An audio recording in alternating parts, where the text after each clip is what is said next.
Apa? Karena sampai sekarang ijazah asli itu nggak pernah ditunjukkan. Inilah persoalannya. Padahal dengan menunjukkan ijazah asli itu semua selesai. Tapi yang jadi pikiran saya, yang mungkin ini perkiraan saya, itu adalah bahwa Anda sudah tidak dipercaya oleh rakyat, Pak. Banyak loh kebohongan Bapak yang selama ini muncul ke permukaan, misalnya SMK yang katanya sudah dipesan 6.000 orang, sampai sekarang jadi mobil goib, tidak ada jejaknya sama sekali. SMK di mana sekarang? Gedungnya ada, mobilnya nggak ada. Saya pernah ke sana liputan, Pak, tidak boleh masuk, tapi gedung itu ada, pabrik ada, tapi nggak ada mobilnya, adanya mobil Avanza. Nah, yang kedua, masalah tidak akan hutang. Buat apa hutang? Uang kita banyak. Ternyata hutang sekarang sampai 8.000 triliun lebih. Yang bayar siapa?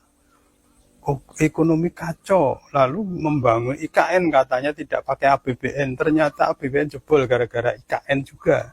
Pengelolaan negara yang amburadul ini yang membuat rakyat dengan Anda itu menyampaikan bahwa saya lulusan UGM tidak percaya, Pak. Karena saya itu, Pak, kebetulan punya teman namanya Heru, orang Lawean, Anda mau dikenal. Itu satu kelas dengan Anda di SMP Negeri 1. Saya percaya Anda sekolah di SMP Negeri 1, di SMA 6, waktu itu belum SMA 6, masih SMPP. Nah, ini yang jadi pertanyaan, tunjukkan ijazahmu yang asli, sudah selesai semua. Tapi karena tidak ditunjukkan, hanya omongan orang, omongan rektor dan sebagainya, Anda yang ngomong sebesar apapun, seluar biasa apapun omongan Anda, itu tidak dipercaya. Itu aja persoalannya. Saya percaya Anda punya ijazah, tapi karena omongan Anda sudah tidak dipercaya itu, sehingga sekarang bergulir terus, Pak. Itu nanti menjadi energi negatif buat sampean. Energi negatif itu makannya setan, makannya jin. Jadi kalau Anda energinya negatif terus, bahaya, Pak. Semua ada akhirnya, semua ada ajalnya. Kekuasaan manusia itu juga ada akhirnya. Jika tiba akhirnya nanti, kasihan sampean, Pak. Coba segera selesaikan sekarang aja. Oke, mudah-mudahan video ini sampai ke beliau. Thank you, salam. Assalamualaikum warahmatullahi wabarakatuh. Jumpa lagi dengan saya di Camp TV Channel. Barusan kita saksikan ya, pengakuan yang cukup mengejutkan dari seorang yang mengaku teman dari Pak Jokowi, mengungkapkan fakta-fakta yang ya dibilang cukup mengejutkan dan bisa menjadi pertanyaan besar buat para netizen ataupun para ya pemburu ijazah asli mantan Presiden Jokowi ya. Dan juga ada video yang ini diulas oleh seorang YouTuber ya, yang menyatakan bahwa ya videonya udah beredar luas di ya, kanal-kanal YouTube, bahkan di channel-channel besar, bahkan di portal berita ya, bahwa ketika tahun 2022 Jokowi melakukan reuni dengan teman-temannya di Ambarukmo ya, sekitar 10 orang lah yang katanya mengaku teman kuliah Presiden Jokowi. Dan yang bikin aneh di sini diungkap bahwa banyak sekali kejanggalan ya. Salah seorang atau 2 orang temannya yang perempuan yang ketika ditunjukkan foto Jokowi ketika wisuda ya, foto wisuda dulu yang masih menggunakan kacamata, justru di sini malah salah sebut ya. Ada yang memanggil Pak Mul, ada yang memanggil Pak Hari. Ini gimana ditunjukkan foto Jokowi? Justru Jokowi menjalani itu saya yang pakai kacamata. Oh Pak Mul, oh Mas Hari. Ini kan menjadi pertanyaan.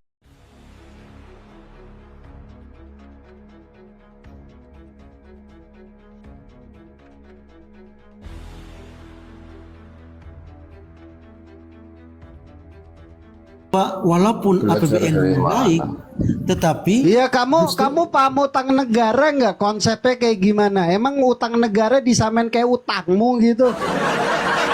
Kamu utang terus nanti kamu bayar gitu ke debt collector gitu, datang tukang pinjol gitu. Bagaimanapun juga APBN itu paling besar dari dana pajak. Pajak itu lebih besar daripada dana dari tambang itu. Ya terus apa urusannya? Makanya kita ini walaupun Enggak, bayarnya ini saya pajaknya tanya setiap kamu bulan, konsep utang negara paham nggak? pajak kita itu dipakai untuk membayar utang negara, bos. Ahmad, kamu paham nggak terkait utang negara konsepnya kayak gimana? Jangan disamakan sama utangmu ke pinjol. Coba kamu paham nggak soal utang negara? Biar kita jelaskan ini. Akibat dari utang besar sekali, maka Yunani hampir kolaps. Negara Loh, Yunani. kok ke Yunani lagi kamu itu Sri Lanka hampir kolaps dengan kamu paham nggak Yunani kolapsnya kenapa? Wah ini kemana-mana. Ini Ahmad, kita ngomong ke utang negara dulu. Kamu dengarkan baik-baik, Bang Alek, coba dijelaskan. Ini kamu dengarkan ini, biar kamu nggak bingung kamu. Ya oke, terima kasih. Assalamualaikum, selamat Waalaikumsalam. pagi teman-teman semua. Wah, ini bisa ngobrol pagi-pagi, senang ini. Iya, enak, seger kalau Pas pagi-pagi. libur. Ya, kita bicara diskusi dan edukasi ya. Saya kira segala sesuatu yang kemudian kita tidak paham, mungkin kita bisa berpandangan negatif, tetapi kalau kita sudah paham, saya kira kemudian akan berubah. Sesuatu yang tidak tahu itu wajar. Gitu. Tetapi pertama begini, saya ingin mengapresiasi kepada Pak Ahmad. Mana Pak Ahmad? Ada ya? Pak Ahmad. Halo Pak Ahmad. Halo. Ada ya. Jadi kita diskusi ya Pak Ahmad, edukasi ya Pak. Saling Siap. sharing, Saling melengkapi. saling melengkapi gitu ya. Jadi memang Syaratnya nggak boleh ngeyel. ya kita diskusi Pak Ahmad supaya kita nanti paham gitu. Ketika kita ngobrol sama anak kecil yang kemudian tidak paham, katakan kita bicara 5 kali 7 itu kepada anak kecil yang belum tahu dasarnya, belum tahu pemahamannya, ya dia bingung gitu kan, gitu nggak akan ketemu. Ini dilanjut, saya sambil bikin kopi ya Pak. Ya, maka harus kita belajar bersama tentang utang sekarang. Kemudian uang pajak APBN. Tadi yang saya dengar itu utang, pajak, APBN. Terus rezim sebelumnya. Jadi kalau kita bicara tentang utang, apalagi utang negara, ya Bang Ahmad ya. Bang Siap. Ahmad, paham Ya, nggak? siap. Dulu SBY utangnya berapa? SBY pada akhir kepemimpinannya berapa? 2000 lebih triliun. 2.700. Ya, betul sekali. 2.700. Ini kita hitung-hitungan pakai akuntansi mama aja ya. Siap. Pakai akuntansi mama. 2.700. Itu mulai dari Pak Karno sampai dengan Pak SBY. Ya, Jadi betul, itu catatan betul. penting itu. Betul. Nah, mulai dari Pak Karno sampai Pak SBY. Kemudian asetnya tahu enggak? Aset negara pada waktu itu berapa? Kalau dengan penambahan pinjaman berarti asetnya tetap bertambah lah. Dan Ya, makanya aset negara dari waktu ke waktu tetap naik lah. ya Itu sudah makanya pasti. kan belum tahu. Bapak Ahmad belum tahu, saya kasih tahu gitu loh. Aset negara pada waktu itu 1.900 triliun. Utangnya 2.700 triliun. Sampai di situ dulu ya. Itu ada di data BPS Bang. Nanti kalau Bang Ahmad mau cari tahu, cari aja tahu di data BPS. Aset utang negara tahun 2014, aset negara tahun 2014. Nah itu ya. Nah nanti cari. Nah kalau kita bicara utang, biasanya itu yang pemberi utang itu akan melihat aset negaranya berapa, sehingga dia mau memberi utang. Gitu. Kalau asetnya sedikit ya utangnya sedikit. Kalau asetnya besar ya bisa utangnya besar. Terus satu lagi, setiap orang Bang Ahmad pernah lihat nggak ada pengusaha besar yang kemudian dia menceritakan historinya? Saya ini dulu nggak punya modal loh. Modal saya utang dan sekarang saya menjadi besar. Misalnya contoh ada pabrik Konimek, dulu dia cuman pedagang kaki lima, tetapi kemudian dipercaya, ada kepercayaan, kemudian dia punya aset sedikit-sedikit dan kemudian diberi hutang oleh lembaga keuangan dan sekarang udah triliunan. Jadi keuangan yang benar itu modal sekecil-kecilnya, ekonomi ya, modal sekecil-kecilnya menghasilkan yang sebesar-besarnya. Modal sekecil-kecilnya bisa dengan hutang, tetapi kalau manajemennya bagus maka akan menghasilkan yang besar. Sepakat nggak Bang tentang prinsip ekonomi? Oke, siap. Ya kan? Itu ya. Hanya sedikit ini, Sepakat ya? ini Bang, saya mau sampaikan begini. Ketika saya di kampung, orang-orang kampung menabung di Bank BRI 100.000, 200.000, lalu kemudian dalam waktu yang lama tidak dibayar lagi, ditabung lagi, maka uang itu semakin mengecil. Ya, Lalu kemudian uang yang kecil itu digabung dari seluruh masyarakat yang di kampung itu, di pulau itu, lalu kemudian oleh pengusaha datang memakai uang itu, lalu kemudian untuk meningkatkan asetnya, dia melakukan Ya.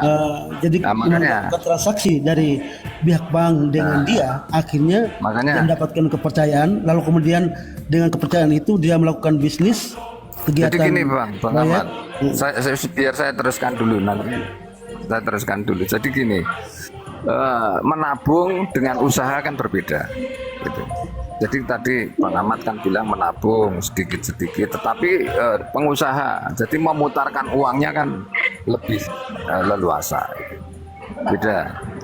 Jadi sepakat ya bahwa tadi prinsip ekonomi menggunakan modal sekecil-kecilnya dan menghasilkan yang sebesar-besarnya. Nah, saya mau kasih tahu sebelumnya, utang Indonesia tahun 2014 itu 2.700, kalau Pak Jokowi memimpin 10 tahun, per tahunnya bunganya tahu enggak Bang? Bunga per tahun. Ya, terus Bang. Ya, bunga per tahun itu 10% Bang. Dari utang itu bunga per tahunnya 10%. Nah, maka kalau dihitung 10 tahun kan menjadi 100%. Ya kan? Berarti 10 tahun Pak Jokowi menjabat, utang yang 2.700 itu menjadi 5.400. Itu Pak Jokowi belum nggak menggunakan, menjadi 5.400. Berarti kalau 8.000, ada utang 8.000, berarti berapa yang digunakan Pak Jokowi? Yaitu 2.600. Yang digunakan Pak Jokowi 2.600, lalu menghasilkan aset dari 1.900 menjadi 13.500. Jadi uang 2.600 yang digunakan Pak Jokowi itu 10 tahun menjadi bertambah 11.000 dikurangi 1.900, 11.400. 11.400. Bertambah loh Bang asetnya. Nah, ini yang tidak diketahui oleh banyak masyarakat. Ngertinya utangnya 8.000, ya yang digunakan Pak Jokowi membangun berapa? Yang untuk bayar utang berapa? Gitu loh. Ini manajemen mama Pak. Itu nggak bisa dibantah. Ya. Nah, yang terpenting aset tadi. Nah, lalu masalah APBN, ya. Nah, indikator bahwa ekonomi Indonesia terus maju itu adalah APBN-nya selalu meningkat. APBN tadi dari pajak kan. Jadi APBN-nya itu selalu meningkat dari pajak. Pajaknya semakin naik. Penghasilan pajaknya semakin naik, bukan pajaknya semakin naik, tapi penghasilannya semakin naik. Karena geliat daripada ekonomi semakin meluas, gitu loh. Ya.